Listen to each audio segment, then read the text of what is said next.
In this video, we're going to cover what catfish eat, where to find them, and what makes these whiskered beauties tick, so you can catch more catfish starting right now. Let's go. So what do they eat?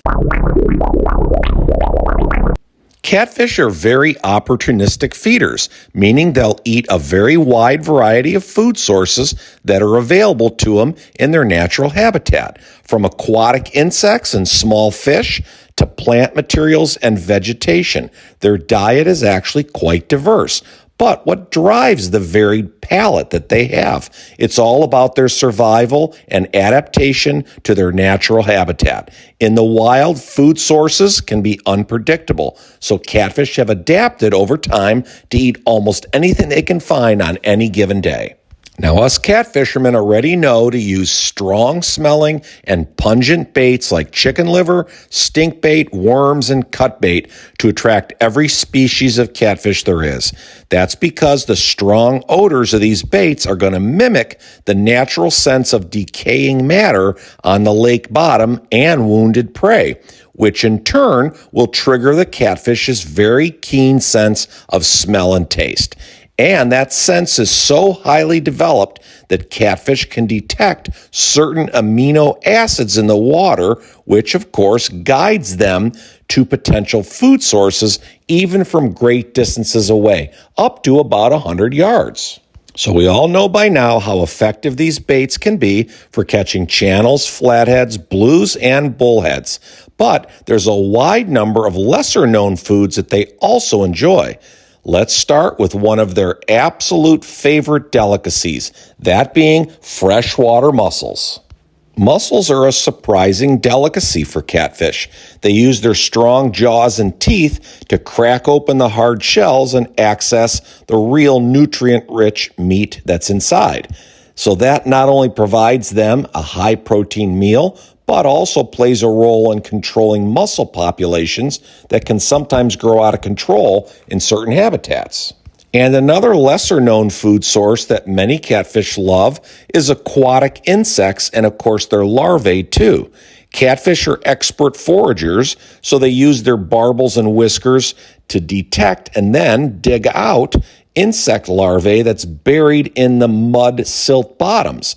Mayfly and dragonfly larvae are always on the menu, and they provide catfish with essential nutrients for their growth and sustaining energy. Really cool if you didn't know that. Catfish are primarily carnivorous, but they are also known to eat a variety of plant material like algae, water lilies, and lots of other aquatic plants that can make up a smaller but still significant component of their diets. And this type of omnivorous behavior, if you will ensure that they can survive when other meat sources might be scarce. And talk about some really crazy foods. Many anglers use cheese and soap to catch catfish with great success. The strong smell of cheese attracts them in from a distance, and certain types of soap are made with animal fats and lye, and they're absolutely willing to investigate the scent and odor. Where am I going to find them? Okay, first up, let's talk about location. Catfish are bottom dwellers, like we said earlier, and they favor deep holes and moving water channels in rivers, lakes, and reservoirs. So you always want to be looking for areas that have slow-moving water, like river bends, undercut banks, and, of course, at the base of dams. These spots all provide the perfect hiding spots for catfish because they have cover and a steady supply of food that moves in and out of there with the current flow. Catfish are nocturnal feeders, as you likely already know by now, meaning they're most active during twilight time, dusk and dawn, and they prefer to feed in low light conditions like many other fish. But don't let that discourage you. If you're fishing during the day, they of course still feed, and if you give them the right bait, they'll come and find it. And if you're fishing in deeper water in a lake, just rig up your line with a slip sinker, which allows the bait to sit right on the bottom, which of course is where catfish are naturally foraging through the day and in the evening hours. A slip sinker rig is simply a sliding sinker that you put on above the swivel, and then you have a leader and then your octopus circle hook below, usually 12 to 16 inches up. This setup's going to allow the catfish to take the bait and not necessarily feel the weight of the sinker, which of course is going to increase your chances of a good hook set every time. Patience is of the utmost importance when you're catfishing.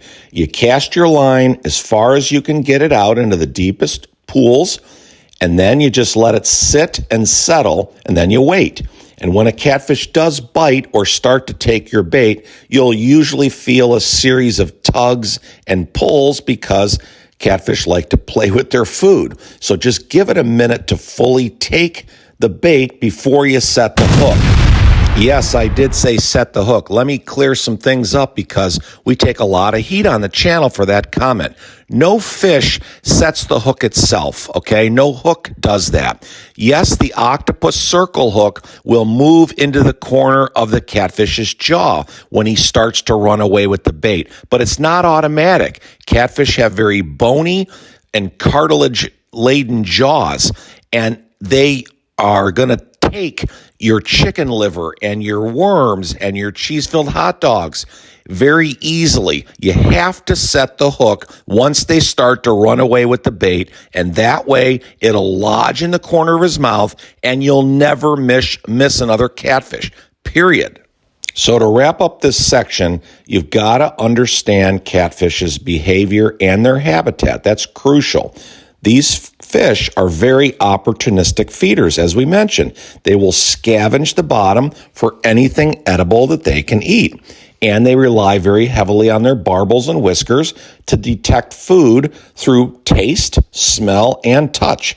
That's what makes them very adept at finding food in murky or muddy waters, too, where there's low visibility. And what really makes them tick?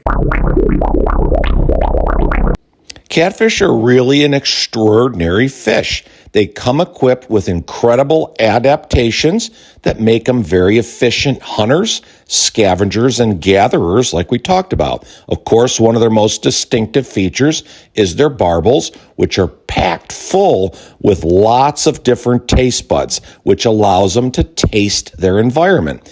And their body is covered with thousands of taste buds, of course, in lieu of fish scales. So this part's all about what makes the catfish tick.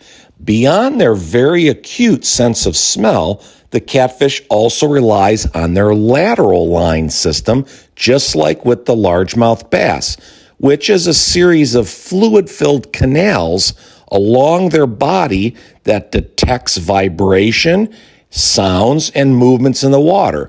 This is like a sensory system that, of course, helps them locate prey, navigate through their environment, and avoid predators even in the dark. So we've talked already about catfish feeding primarily at night, and that is just an adaptation that they've made to avoid predators, and of course they take advantage of cooler water temperatures and increased prey during the evening hours. So they stay hidden pretty much under cover in deep holes during the day, and then they emerge at night, and that way they reduce predation risk and they increase their chances of more successful feeding. And another really fascinating aspect of the catfish's behavior is their ability to camouflage into their surroundings. And that's because their mottled skin coloration helps them blend into their surroundings very easily, which of course provides them from predator protection and gives them an advantage when they're ambushing their prey.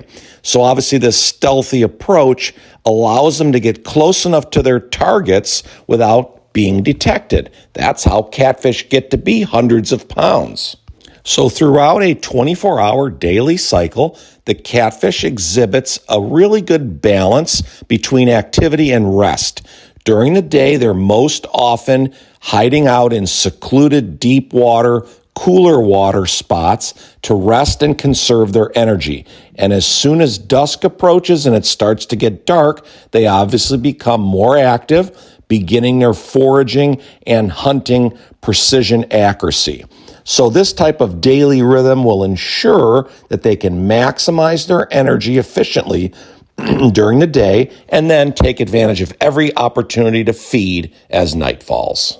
Okay, folks, thanks for watching. Please like this video, hit the subscribe button before you leave, and don't forget to enable your bell notifications so you never miss another great video coming your way.